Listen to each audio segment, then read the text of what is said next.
नमस्कार, मी लाघवी ओम सावंत आणि आता बातम्या पाहणार आहोत आतापर्यंतच्या महत्त्वाच्या घडामोडींचा सुपरफास्ट आढावा।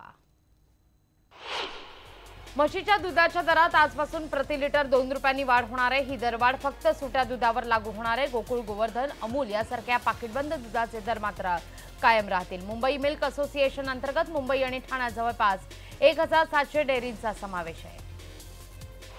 राज्यात महावितरणाच्या वीज दरात वाढ होणार आहे। आजपासून नवे दर लागू होणार आहेत। वीज दरात सरासरी 3% वाढ होणार आहे। वीज दरात वाढ करण्यासाठी सप्टेंबर MERCने परवानगी दिलेली होती। सप्टेंबर महिन्यात आणि त्यानुसार ही दरवाढ आजपासून लागू होईल। CNG, PNG आणि घरगुती गॅसच्या दरात सुद्धा आजपासून वाढ होण्याची शक्यता आहे। सूत्रांनी दिलेल्या माहितीनुसार नैसर्गिक वायूच्या किमतीत 18% वाढ होण्याची शक्यता आहे। आंतरराष्ट्रीय बाजारात निर्माण झालेल्या मागणीमुळे नैसर्गिक वायूच्या दरांमध्ये वाढ होणार असल्याचं कळत आहे। आर्थिक वर्षाचा कालचा शेवटचा दिवस असल्याने काल अर्थात रविवारी देखील बँकांचे व्यवहार चालू होते आणि त्यामुळे आज बँका बंद असतील। केंद्र सरकारने पॅन कार्ड आधार कार्डला संलग्न करण्यासाठी मुदत वाढवलेली आहे। सरकारने पॅन कार्ड आधार कार्डला जोडण्याची मुदत आणखी 6 महिन्यांकरता म्हणजेच 30 सप्टेंबर पर्यंत वाढवलेली आहे आणि त्यामुळे अजूनही ज्यांनी आपलं पॅन कार्ड आधारशी संलग्न केलेलं नाही त्यांना आणखी एक संधी असेल। ट्रायच्या नियमावलीला अद्यापही हवा तसा प्रतिसाद मिळाला नसल्याने या नियमावलीच्या अंमलबजावणीकरता 31 मे पर्यंत मुदतवाढ देण्यात आली आहे। जे ग्राहक 31 मे पर्यंत आवडीच्या वाहिन्यांची निवड करणार नाहीत त्यांना बेस्ट फिट प्लॅन प्रमाणे टीव्ही पाहावा लागणार आहे। मुंबईत सध्या सुमारे 60% ग्राहकांनी अर्ज दाखल केले आहेत। आजपासून नव्या वाहनांना हाय सिक्युरिटी नंबर प्लेट बसवण्याचा नवा नियम लागू करण्यात आला आहे। नव्या नंबर प्लेटची टेम्पर प्रूफ नंबर प्लेट अशी ओळख आहे आणि यामध्ये एक विशिष्ट चिप असणार आहे। पुढील आणि मागील दोनही बाजूस वेगळा रजिस्ट्रेशन कोड असेल। एकदा नंबर प्लेट बसवली की ती पुन्हा काढता येणार नाही। महाराष्ट्रात निवडणुकांच्या प्रचाराला जोरदार सुरुवात झाली आहे। 11 तारखेला विदर्भात पहिल्या टप्प्याकरता मतदान होणार आहे आणि याकरता आज पंतप्रधान मोदींची वर्ध्यात सभा आहे। त्यानंतर 3 एप्रिलला गोंदिया इथं पंतप्रधान संबोधित करतील। राजकीय परिणामांचा विचार करत बसलो असतो तर मोदी झाला नसता असा खणखणीत विधान पंतप्रधान नरेंद्र मोदी यांनी केलंय। निमित्त होता मैं भी चौकीदार या कार्यक्रमाचं। दरम्यान प्रेक्षकांच्या अनेक प्रश्नांना उत्तर देताना माझ्या मागे पुढे कोणीही नाही आणि त्यामुळे मी फक्त देशाचा विचार करतो असंही मोदी म्हणाले। तर ज्यांच्या बुद्धीचा विकास झाला नाही त्यांना काहीच कळत नाही असं म्हणत त्यांनी राहुल गांधींचं नाव न घेता टीका केली आहे। पंतप्रधानांच्या अभियानात सहभागी झालेल्या मुख्यमंत्री देवेंद्र फडणवीस यांनी प्रधान चौकीदाराला जनता निवडून देईल असा विश्वास व्यक्त केलाय। यावेळी त्यांनी आपल्या चौकीदाराचं कर्तव्य पूर्ण करणार असल्याचं म्हटलंय। पंतप्रधान नरेंद्र मोदी यांनी साधलेला हा संवाद इतका लांबला की सहभागी झालेल्या भाजप कार्यकर्त्यांना काही केल्यास झोपा आवरत नव्हत्या। अखेर मुख्यमंत्री देवेंद्र फडणवीस, मुंबई भाजप अध्यक्ष आशिष शेलार आणि महापौर विश्वनाथ महाडेश्वर जांभळ्या देताना दिसले। पंढरपुरात मैं भी चौकीदार या कार्यक्रमादरम्यान प्रथमच रणजितसिंग मोहिते पाटील आणि प्रशांत परिचारक एकत्र आले आहेत। 2009 साली विधानसभा निवडणुकीमध्ये विजयसिंग मोहिते पाटील यांना पराभवाला सामोरं जावं लागलं होतं आणि तेव्हापासून परिचारक आणि मोहिते पाटील गटामध्ये कटुता होती। भुसावळमध्ये दरडा भवन इथं मैं भी चौकीदार हूं या कार्यक्रमात रावेर लोकसभा मतदारसंघाचे उमेदवार रक्षा खडसे सहभागी झालेल्या होत्या आणि या कार्यक्रमात बेटी बचाव बेटी पढाओ अभियानाचे राष्ट्रीय संयोजक डॉक्टर राजेंद्र फडके, आमदार संजय सावकारे सहभागी झाले होते। भाजपच्या मैं भी चौकीदार अभियानावर अशोक चव्हाणांनी हल्लाबोल केलाय। भ्रष्टाचार आणि नैतिकतेसंदर्भात उपस्थित केलेल्या प्रश्नांना उत्तर न देता भारतीय जनता पक्ष पळ काढतोय। पळ काढणारे चौकीदार नव्हे तर चोर असतात अशी घणाघाती टीका अशोक चव्हाण करतायत। पुणे लोकसभा मतदारसंघात काँग्रेसने अखेर प्रचाराला सुरुवात केली आहे। उमेदवार असून अद्यापही ठरलेला नाहीये आणि त्यामुळे मात्र प्रचाराला सुरुवात झाल्याने सर्वत्र चर्चा आहे। गणपतीचं दर्शन घेऊन कसबा गणरायाचं दर्शन घेऊन आघाडीने प्रचाराचा नारळ वाढवलाय। आत्महत्याग्रस्त शेतकऱ्यांच्या मुलांना लावारिस म्हणणाऱ्यांना जनाची नाही तर मनाची तरी लाज वाटावी असा संतप्त सवाल अजित पवारांनी उपस्थित केलाय। यावेळी त्यांनी भाजपचे प्रवक्ते अवधूत वाघ यांचा समाचार घेतला। नाशिकमध्ये आदिवासी समाजाला लागू असणाऱ्या सवलती धनगर समाजाला लागू केल्यामुळे भाजप सेना सरकारविरोधात आदिवासी संघटना नाराज आहेत। अशाच राज्यातील 21 संघटनांपैकी 7 संघटनांची पार पडलेल्या बैठकीमध्ये भाजपला मतदान न करता इतर पक्षांना मतदान करण्याचा निर्णय घेण्यात आला आहे। रायगड लोकसभा मतदारसंघातील रत्नागिरीमध्ये 5 तालुक्यांमध्ये महाराष्ट्र नवनिर्माण सेनेच्या प्रमुख कार्यकर्त्यांचा मेळावा खेडमध्ये आयोजित करण्यात आला होता। मनसेचे कोकण विभागीय संघटक खेडचे नगराध्यक्ष वैभव खेडकर यांच्या नेतृत्वाखाली हा मेळावा झाला। साताराचे उमेदवार उदयनराजे भोसले आणि शिवेंद्रराजे भोसले या दोघांमध्ये खरंच मनोमिलन झाले का असा प्रश्न कार्यकर्त्यांना पडला। उदयनराजेंनी आयोजित केलेल्या मेळाव्यात शिवेंद्रराजेंनी केलेल्या डायलॉगबाजीमुळे कार्यकर्ते संभ्रमात आहेत। सोलापूर लोकसभा मतदारसंघातले उमेदवार डॉक्टर जय सिद्धेश्वर शिवाचार्य यांनी अजब विधान केलंय। देवदर्शनाला बाहेर पडू नका मतदानादरम्यान, कारण बोलणारा देव मीच आहे असं वक्तव्य केलेलं आहे। ही क्लिप व्हायरल होते आणि टीका सुद्धा। आधी अमित शहांना अफजल खान म्हणणारे उद्धव ठाकरे आता त्यांच्याच उमेदवारी अर्ज दाखल करताना गांधीनगरला जाणं हा दुटोंडीपणा आहे असं म्हणत भाजपचे सहयोगी खासदार नारायण राणे यांनी उद्धव ठाकरेंवर निशाणा साधलाय। पुलवामा हल्ल्याची माहिती आधीपासूनच होती, मंत्रिमंडळाकडे मेसेजेस होते, मात्र कारवाई करण्यात आली नाही असं धक्कादायक विधान वंचित बहुजन आघाडीचे नेते प्रकाश आंबेडकर यांनी केले। ते नागपूरमधल्या पत्रकार परिषदेत बोलत होते। साताराचे आमदार शिवेंद्रराजे भोसले यांच्या वाढदिवसाला युतीचे उमेदवार नरेंद्र पाटील यांनी शिवेंद्रराजे यांची गळाभेट घेतली आणि त्यानंतर खासदार उदयनराजे भोसले यांनी शिवेंद्रराजेंना वाढदिवसाच्या शुभेच्छा देत जादूची पप्पी सुद्धा दिली। ज्यावेळी 50% शेतजमीन ओलिताखाली येईल त्यावेळी सर्वाधिक शेतकरी आत्महत्याग्रस्त नसेल असं यवतमाळ जिल्ह्यात एकही शेतकरी आत्महत्या करणार नाही असा विश्वास केंद्रीय मंत्री नितीन गडकरी यांनी व्यक्त केला। यवतमाळमधल्या प्रचार सभेत ते बोलत होते। करमाळते जगताप गटाच्या शंभूराजे जगतापांनी भाजपमध्ये प्रवेश केलाय। त्यांच्या या प्रवेशामुळे भारतीय जनता पक्षाची ताकद वाढली असून माढ्यामध्ये रणजित सिंग निंबाळकर मोठ्या मतांनी विजयी होतील असा विश्वास महसूल मंत्री चंद्रकांत दादांनी व्यक्त केला आहे। वाशीमध्ये आघाडीच्या माणिकराव ठाकरे यांनी आपला प्रचार सुरू केला। प्रचारादरम्यान काटा गावातील पाणी भरणाऱ्या महिलांसोबत त्यांनी संवाद साधलाय। मतदारसंघाच्या समस्या सोडवण्याकरता कटिबद्ध असल्याचं ठाकरे म्हणतात। भाजप खासदार पूनम महाजन यांनी शिवसेना पक्षप्रमुख उद्धव ठाकरेंची मातोश्रीवर भेट घेतली। यावेळी युवा सेनेचे अध्यक्ष आदित्य ठाकरे मातोश्रीवर उपस्थित होते। पूनम महाजन यांच्या मतदारसंघात जे होर्डिंग लावलं होतं त्यात आदित्य ठाकरे यांचा फोटो नव्हता आणि यामुळे युवा सेनेचे कार्यकर्ते नाराज होते अशी एक चर्चा होती। गेल्या 4.5 वर्षात भाजप सेना युतीतील नेते अगदी भाण मांडले, मात्र लोकसभा निवडणुकीच्या तोंडावर युती झाली। नेत्यांनी गळ्यात गळे घातले आणि मुंबई महापालिका निवडणुकीत शिवसेनेला अंगावर घेणाऱ्या किरीट सोमय्या यांना मात्र ईशान्य मुंबईतून उमेदवारी करता आता आटापिटा करावा लागतोय। लोकसभा निवडणुकीकरता युतीचे ठिकठिकाणी मेळावे होत आहेत, मात्र या मेळाव्यांमध्ये आगामी विधानसभा निवडणुकांची दावेदारी ठोकली जाते। कल्याणमध्ये आगामी संघर्षाची चुणूक पाहायला मिळाली, त्यामुळे विधानसभा निवडणुकीच्या जागा वाटप सोपं नाही याचे संकेत मिळतात। भिवंडीमध्ये राजस्थानमधले नागरिक यंत्रमाग व्यवसायात मोठ्या संख्येने आहेत आणि त्यामुळे तिथले भाजपचे उमेदवार देवजी पटेल यांनी भिवंडीकरांची भेट घेतली आहे। राजस्थानमधल्या त्यांच्या कुटुंबियांना सांगून आपणास विजयी करण्याचं आवाहन ते करतात। डोंबिवलीमधला युतीचा मेळावा संपल्यावर काही वेळाकरता वाहतूक कोंडी निर्माण झालेली होती। दरम्यान वाहतूक ही पुन्हा पूर्ववत करण्यात आलेली आहे। कल्याणचे लोकसभेचे उमेदवार श्रीकांत शिंदे हे स्वतः रस्त्यावर उतरून वाहतूक कोंडी फोडताना दिसले। 2014 साली मोदींची लाट होती, मात्र आता त्यांची परत जाण्याची वाट आहे असं म्हणत काँग्रेस राष्ट्रवादीनं कल्याणमधील मेळाव्यात भाजपवर निशाणा साधला। भिवंडी लोकसभेचे काँग्रेसचे उमेदवार सुरेश टावरे आणि कल्याण लोकसभेचे राष्ट्रवादीचे उमेदवार बाबाजी पाटील यांनी कार्यकर्त्यांशी संवाद साधला। पंतप्रधान नरेंद्र मोदी यांचं देशभरात 500 ठिकाणी चौकीदार हे निवडणूक कॅम्पेन सुरू आहे आणि या चौकीदार कॅम्पेन अंतर्गत भाजपनं मुंबईत कार रॅली काढलेली होती आणि याला मोठा प्रतिसाद सुद्धा मिळाला होता।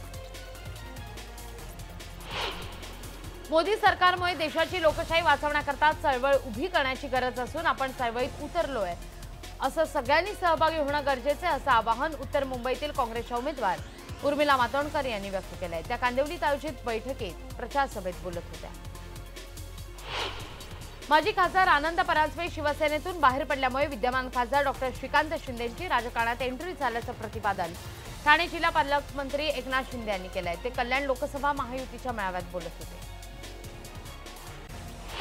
यंदा निवडणूक आयोगाने जाहीर केलेल्या निवडणूक चिन्हांमध्ये डिजिटल चिन्हांचा समावेश आहे। Laptop, mouse, CCTV camera, pen drive, robot, headphone ही साधनं यंदा निवडणूक आयोगाने नोंदणीकृत पक्ष आणि अपक्ष उमेदवारांना दिली आहेत।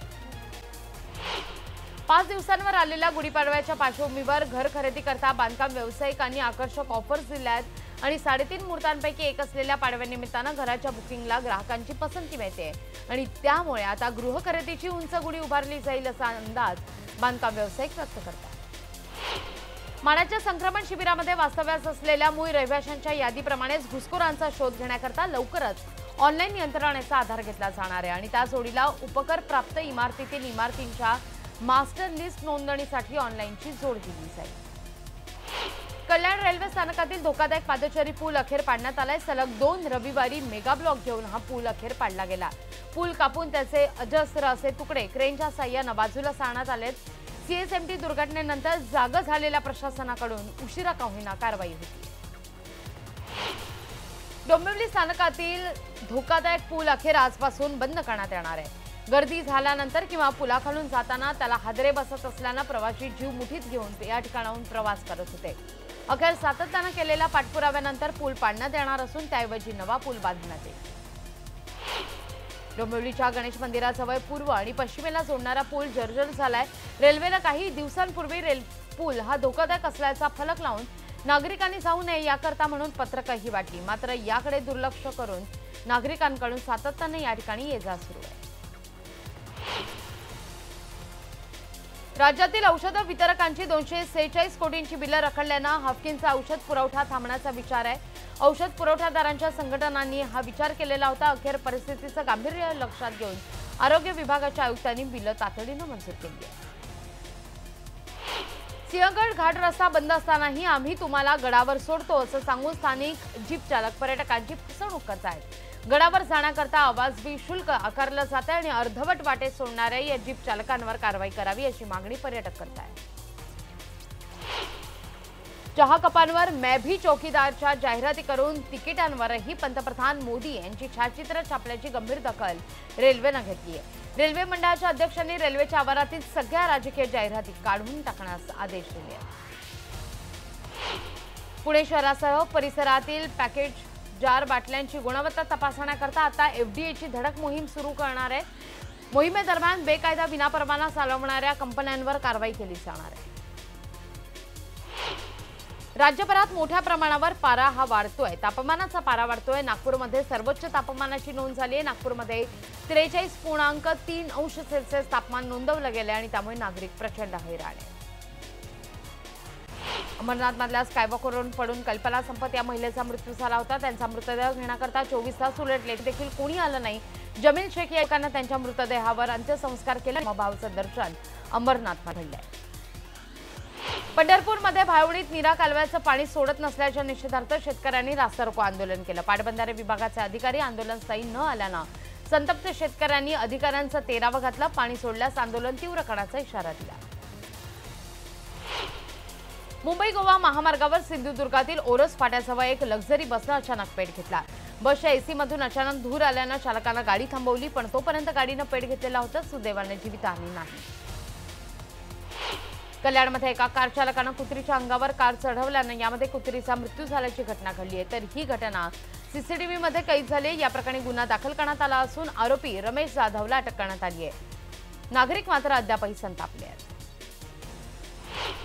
डोंबिवलीच्या गणेश मंदिर संस्थानाच्या वतीनं नव्या वर्षाच्या निमित्तानं स्वागत यात्रेचं आयोजन केलं होतं। याचंच औचित्य साधत आज गणेश मंदिराच्या प्रांगणात अथर्व शीर्षाची सहस्रावर्तना आयोजित करण्यात आली होती। या कार्यक्रमात डोंबिवलीकर मोठ्या संख्येने उपस्थित होते। नाशिकमध्ये वहिनाबाईंच्या कवितांचा सागर पार पडलाय। गीता गद्रे यांनी स्वरबद्ध केलेल्या या कविता ऐकताना उपस्थित मंत्रमुग्ध झाले होते। विकास आणि अनुराधा गरुड यांनी आयोजित केलेला हा कार्यक्रम सगळ्या रसिकांकरता खुला होता। महिलांसाठी सुरू करण्यात आलेल्या तेजस्विनी बसमधून आता दुपारच्या दरम्यान पुरुषांना प्रवास करता येणार आहे। दुपारच्या वेळेस या बस रित्या असतात आणि त्यामुळे उत्पन्न वाढीकरता प्रशासनानं हा निर्णय घेतलाय। उल्हासनगरमध्ये प्रेम पाटील या तरुणानं तब्बल 12 तास टॅटू काढण्याचा विक्रम केलाय। या विक्रमाची नोंद इंडिया बुक ऑफ रेकॉर्डमध्ये सुद्धा करण्यात आली आहे। 200 पेक्षा अधिक तरुणींच्या हातावर हा टॅटू त्यानं काढलेला होता। सिडकोच्या बहुप्रतीक्षित 90,000 घरांचा मुहूर्त टळण्याची शक्यता आहे। महाराष्ट्र दिनी सिडको ही योजना जाहीर करणार होती, मात्र लोकसभा निवडणुकीच्या आचारसंहिता लागल्यानं या प्रकल्पाच्या निविदा रखडल्या आहेत। आता मुंबई हायकोर्टात दुसऱ्या दिवशी असलेल्या तारखा आणि कामांची माहिती रात्री वायरलेसवरून दिली आधी जायची, मात्र आता तारखा आणि कामांची माहिती पुणे पोलिसांना ईमेलद्वारे दिली जाणार आहे। राज्य सरकारनं धारावी पुनर्वसन प्रकल्पाकडे म्हाडाकडून 800 कोटी रुपयांचा निधी वळवण्याकरता घेतलेल्या भूमिकेसंदर्भात म्हाडामधील काही अधिकारी कर्मचारी संघटना एकवटल्या आहेत। म्हाडाच्या अस्तित्वावर अशा प्रकारच्या निर्णयांमुळे संक्रांत येऊ शकते, म्हणून सगळ्या संघटनांनी विरोध केला आहे। चहा कपांवर मैं भी चौकीदारच्या जाहिरातीवरून तिकिटांवर पंतप्रधान मोदी यांची छायाचित्र छापल्याची गंभीर दखल रेल्वेने घेतली आहे। रेल्वे मंडळाच्या अध्यक्षांनी रेल्वेच्या आवारातील सगळ्या राजकीय जाहिराती काढून टाकल्या आहेत। मथुरेमधून भाजपच्या तिकिटावर खासदारकीसाठी नशीब आजमावणाऱ्या ड्रीम गर्ल हेमा मालिनी मतदारसंघातील गोवर्धन भागातल्या एका शेतात धान्य कापताना दिसतात। हेमा मालिनी यांनी आपल्या प्रचाराला सुरुवात केली आणि त्यावेळी त्यांनी शेतामध्ये धान्य कापणाऱ्या महिलांसोबत काही काळ कापणीचं काम केलंय। काश्मीरच्या लासीपुरा इथं दहशतवादी आणि सुरक्षा दलांमध्ये चकमक झाली। यामध्ये 4 अतिरेकी ठार झाले तर 4 जवान जखमी झाले। दहशतवाद्यांकडून मोठ्या प्रमाणावर शस्त्रसाठा जप्त करण्यात आला आहे। पंतप्रधान मोदींची 10 तारखेला बारामतीत सभा होणार आहे। कांचन कुल यांच्या प्रचाराकरता मोदी बारामतीत जातील। सकाळी 10 वाजता मोदींची सभा होणार आहे। बारामतीमध्ये कांचन कुल विरोधात सुप्रिया सुळे असा सामना आहे। संरक्षण मंत्री निर्मला सीतारामन यांनी मेट्रोतून प्रवास केलेला आहे। त्यांना नवी दिल्लीहून गुरुग्रामला जायचं होतं आणि भाजप सोशल मीडियाच्या कार्यकर्त्यांशी मार्गदर्शनपर संवाद साधायचा होता आणि याकरता म्हणून सीतारामन यांनी मेट्रोलाच पसंती दिल्याचं पाहायला मिळत आहे। भाजपला सोडचिठ्ठी देऊन पाटणा साहेबचे खासदार शत्रुघ्न सिन्हा लवकरच काँग्रेसवासी होणार आहेत। आरजेडीचे अध्यक्ष लालू प्रसाद यादव यांनीच आपल्याला काँग्रेसमध्ये जाण्याचा सल्ला दिल्याचा शत्रुघ्न सिन्हा म्हणतात। केंद्रात काँग्रेसची सत्ता आल्यास आंध्र प्रदेशला विशेष राज्याचा दर्जा देण्यात येईल असं आश्वासन काँग्रेस अध्यक्ष राहुल गांधी यांनी दिले आहे। यापूर्वी फेब्रुवारीमध्ये राहुल यांनी आंध्र प्रदेशला विशेष राज्याचा दर्जा देण्याची घोषणा केली होती। जेट एअरवेजच्या वैमानिकांनी पुकारलेला आजपासूनचा संप तुर्तास मागे घेण्यात आलेला आहे। 15 एप्रिलपर्यंत पुढे ढकलण्यात आले आंदोलन आणि त्यामुळे विविध समस्यांशी झुंजणाऱ्या जेट एअरवेजमधील मोठं संकट तात्पुरता टळलं आहे। राजस्थानच्या जोधपूर इथं हवाई दलाचं MiG-27 लढाऊ विमान कोसळलं असून या दुर्घटनेत कोणतीही जीवितहानी नसल्याचं हवाई दलानं स्पष्ट केलं। हे लढाऊ विमान रूटीन मिशनवर असताना अपघात झाला होता। जम्मू आणि काश्मीरमध्ये राजौरीमध्ये भीषण अपघात झाला। यामध्ये 6 जण ठार झाले तर 1 जण गंभीर जखमी। राजौरी जिल्ह्यातल्या साबजी गावाकडे ही खासगी गाडी निघालेली होती, पण चालकाचं नियंत्रण सुटलं आणि गाडी खोल दरीत कोसळली। 4 जण जागीच ठार तर 3 जण दारहालमधल्या रुग्णालयात दाखल आहेत। चीनच्या शांघाय शहराने एक नवा विक्रम प्रस्थापित केलाय। शहर पातळीवर जगात पहिल्यांदाच 5G नेटवर्कच्या चाचणी झालेली आहे। शांघायच्या उपमहापौरांनी पहिला 5G टेलिफोन कॉल केला आणि वर्षाखेरपर्यंत शांघायमध्ये 5Gचे 10,000 टॉवर उभारण्यात येणार आहेत। रशियाच्या S7 ग्रुपचा मालक नतालिया फिलेवा यांचा जर्मनीत एका भीषण विमान अपघातात मृत्यू झालाय। या विमानात एका वैमानिकासह 3घांचा समावेश होता। अपघाताचं कारण अद्यापही अस्पष्ट आहे। नतालिया यांचा रशियातल्या श्रीमंत उद्योजकांच्या यादीत समावेश आहे। जगभरात 180 देश अर्थ अवरमध्ये सहभागी झाले होते। ब्राझीलमध्ये ऐतिहासिक वास्तूंवरची रोषणाई बंद करण्यात आली होती। पर्यावरण संवर्धनाकरता अर्थ अवयव पाळण्याचं आवाहन करण्यात आलं होतं। भारतीय नेमबाजांनी 10 मीटर एअर रायफल गटातील 4ही सुवर्ण पदकांना गवसणी घालत भारताच्या सुवर्ण पदकांच्या संख्येला 12 पर्यंत पोहोचवलेले आहेत। तिपाईच्या तायुएन इथं सुरू असलेल्या आशिया एअरगन नेमबाजी स्पर्धेत भारतानं आतापर्यंत झालेल्या स्पर्धेतील 14 पैकी 12 प्रकारांमध्ये सुवर्ण पदक पटकावले आहे। ला लिगा फुटबॉल लीगमध्ये रिअल माद्रिदनं हुएस्का संघाचा 3-2 गोलनं पराभव केला। करीम बेन्झेमानं रिअल माद्रिदसाठी विजयी गोल झळकावलाय। लिओनेल मेसीनं उत्तरार्धात त्याच्या खेळाच्या जादूचं दर्शन घडवत केलेल्या 2 गोलच्या बळावर बार्सिलोनानं इस्पानियोलवर 2-0नं मात केलेली आहे। तसंच या लिगा फुटबॉलमध्ये प्रतिस्पर्धी संघापेक्षा 10 गुणांची भक्कम आघाडी मिळालेली आहे।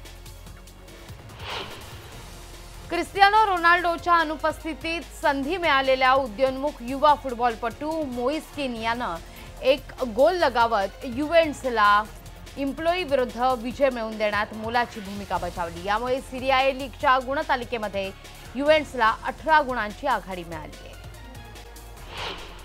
कर्णधार महेंद्रसिंग धोनीच्या तडाखेबंद अर्धशतकाच्या जोरावर चेन्नई सुपर किंग्सनं राजस्थान रॉयल्सवर 8 धावांनी विजय मिळवला। यंदाच्या आयपीएलमधील चेन्नईचा हा सलग तिसरा विजय।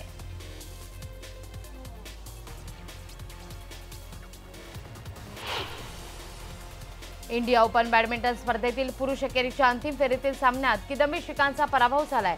डेन्मार्कच्या विक्टर एरिक्सननं किदंबीचा पराभव करत विजेतेपद पटकावलंय। या बातम्यांचा बुलेटिनमध्ये वेळ झाली इथेच थांबण्याची, पण ताज्या बातम्यांकरता पाहत रहा फक्त न्यूज 18 लोकमत।